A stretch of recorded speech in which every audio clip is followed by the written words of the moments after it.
You're watching Inside Automotive with Jim Fitzpatrick. A new study from consulting firm Oliver Wyman reveals that the traditional franchise dealer model is actually more cost-effective for manufacturers than direct-to-consumer sales. That's right. On today's show, we're joined by Mike Stanton, CEO and president of NADA, to discuss the key takeaways from this study and what this means for the future of the franchise dealer model. Did you hear what I said? This means that it costs them less money through a franchise system than more money, as some OEMs have alluded to in the past. And I'm not going to mention any names, Mr. Farley, but you know, that's a show for another day. Anyway, Mike Stanton, thank you so much for joining us on the show.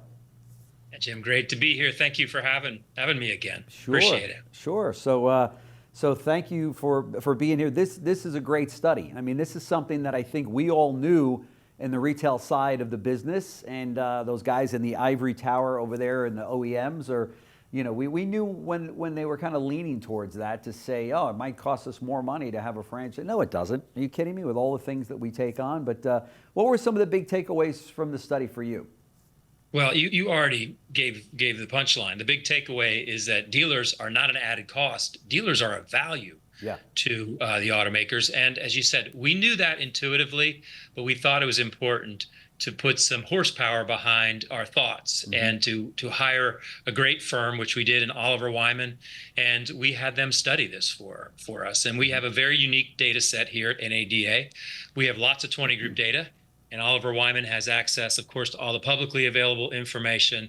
So they built essentially a model from start to finish. We've talked to some of the OEMs about this. So we could talk about the specific variables, the specific touch points. But the bottom line is dealers are a value. They are not a cost. Right. And as a manufacturer, and look, we gotta remember, just years ago, some of the analysts said some of these things. Some of our car companies said some of these things. Years ago, some of us, maybe a lot of us, kind of lost our minds.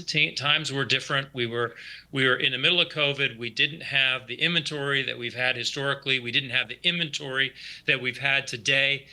It looked easy. I always joked, hey, I could have sold a car 3 or 4 years ago, I think. It's not an easy deal. That's right. But back then, you started hearing about an agency model or centralized stocking or over-the-air updates or reservation systems or subscription models. All these ideas floated. But then the most ridiculous idea was dealers are a cost. And it's just simply not true. Right. They are. Think of dealers as value-added resellers, right? Yeah. You've got someone that's motivated. They've already bought the car, so they're motivated to sell the car. They're motivated to take care of the people in their communities. That's right. So you've got that, and then you've got the whole idea that every customer, every transaction is a little bit different, and the dealer can customize that transaction to fit the needs of that particular customer. Not an easy thing to do, and certainly not a cheap thing to do. That's right. That's right.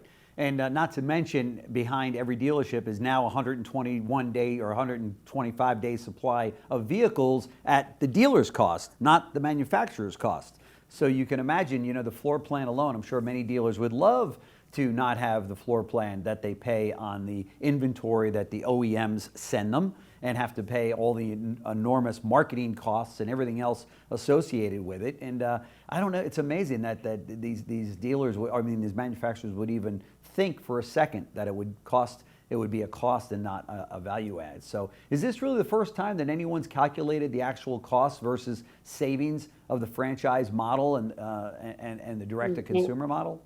Yeah, we've met with several OEMs, and we wanted to do that in advance of launching the study, just so they knew what we were up to. I mean, at the end of the day, we're in this business together with our car companies, and we've gotten good feedback. We've had follow-up meetings, and yes, we're in the same ballpark. I think where people got confused was this conflation that if you took the dealer out of the mix, you wouldn't have to do certain things to deliver a car to the customer. Or that you would think that maybe it was a difference in a factory to dealer relationship when it was really just a difference in sales strategy. Well, I'm only going to build a certain, mix of models. It's very simple versus a very complicated mix of things. Or, hey, I don't plan on advertising, those kinds of things. These are, these are sales strategies. These are not distribution strategies. And obviously there's a cost to distribution. Who's going to do it for less money? Who's going to do it better? And our study shows, again, what we knew from our years in this business, that the dealers are a value add. I mean, just think back to where you're going to put your capital as a car company. Just to replicate the network that you've essentially put in place with your requirements. Think about facilities and all of the requirements that the car companies ask of the dealers.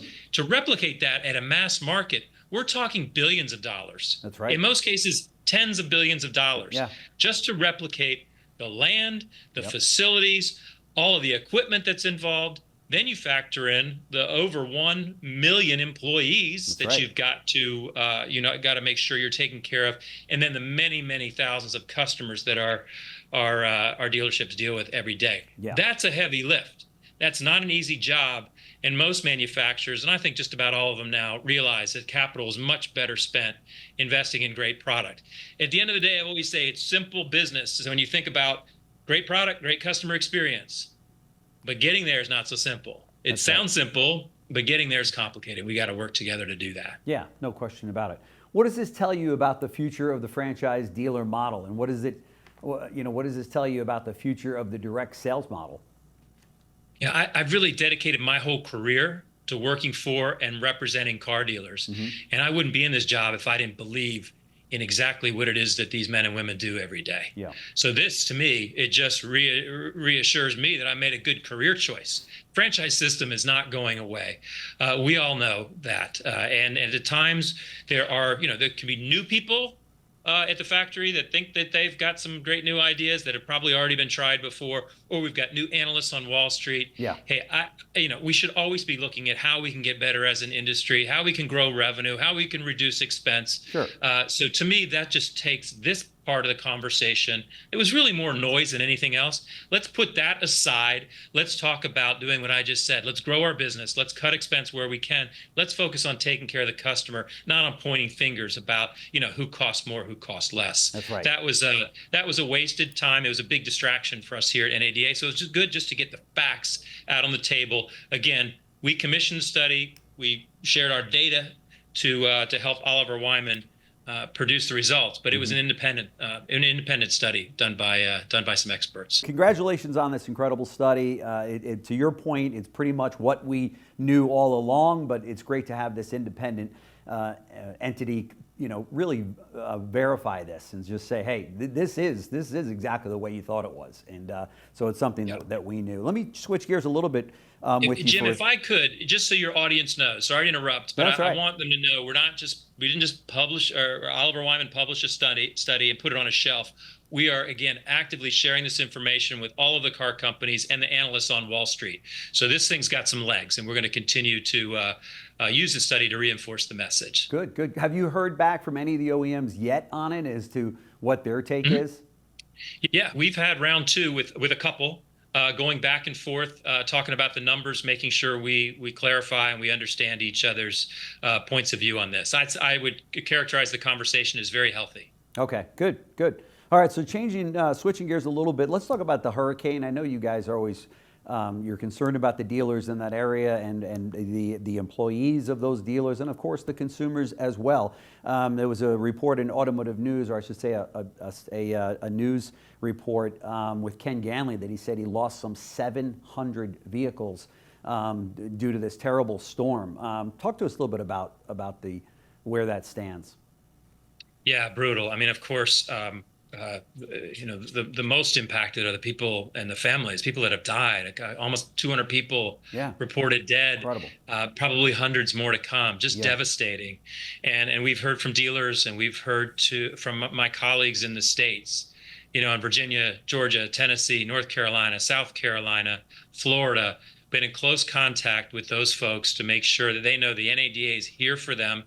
And we're going to work together to take care of the dealers and immediately the dealership employees, because it's not just the dealerships themselves. I mean, that's one piece of it, right? But what happened to the employees, to their homes? So NADA's got something called an emergency relief fund, and that is designed to help impacted employees from storms like the one we just experienced.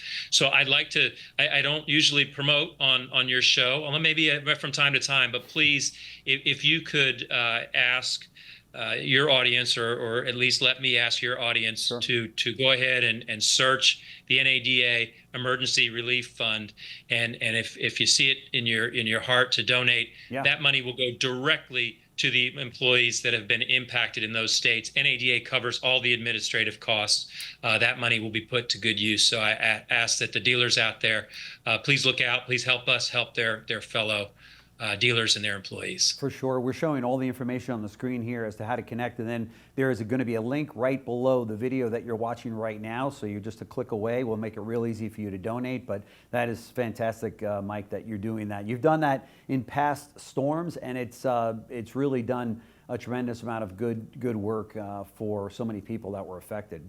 So yeah, it's great. Hey, switching gears one more time, let's talk about the NADA show that's right around the corner. For people that are watching, dealers and managers, if you haven't signed up, sign up now. It's like 90 days away, maybe a little bit more than 90 days away, but it's right around the corner in January 23rd in New Orleans. Talk to us about that. Yeah, it's going to be here before we know it. It's early this year, and we're going to get back from the holidays, hopefully after a good holiday sales season, and then the NADA show is going to be right there. Yeah. New Orleans, again, it's great to be back in New Orleans. Our registrations look very strong.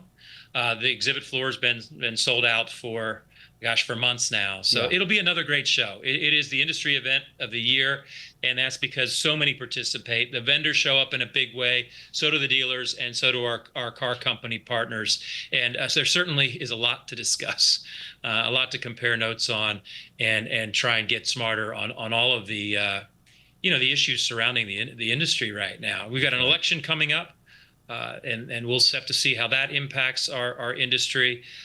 We've got electric vehicles, of course. We're under a constant regulatory pressure.